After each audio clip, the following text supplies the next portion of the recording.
I am so thrilled to be here at the Beverly Hilton Hotel. This is just absolutely what I always wanted, and we are just looking forward to a great night. We have a cast of 1,000 stars. We have Joan Rivers. We have William Shatner. I couldn't be more than pleased. I am so thrilled to be here. You have no idea. Not as thrilled as I would be if you were plastic surgeons, but I'm thrilled to be here. But when they called me and they said, will you come to honor Larry Thompson? I said yes. People very often say to me, what is the difference between a manager and an agent? And I think managers see their agents see you for, and don't take this wrong, but what does it matter at this age? You know, that's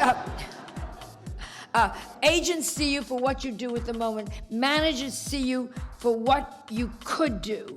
Larry Thompson's been my manager and, more importantly, my friend for these years. We've been through life and death together, and what is worse, divorces.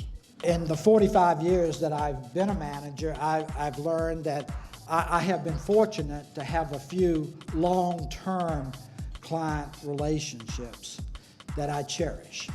I've also learned in my lifetime pushing clients out into the spotlight and being yelled at by paparazzi. Step back, get out of the picture, Larry.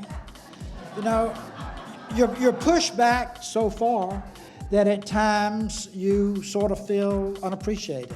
That's okay too, because that's what we do and that's what we're good at. And I've learned that you can't get hit by lightning if you're not standing out in the rain.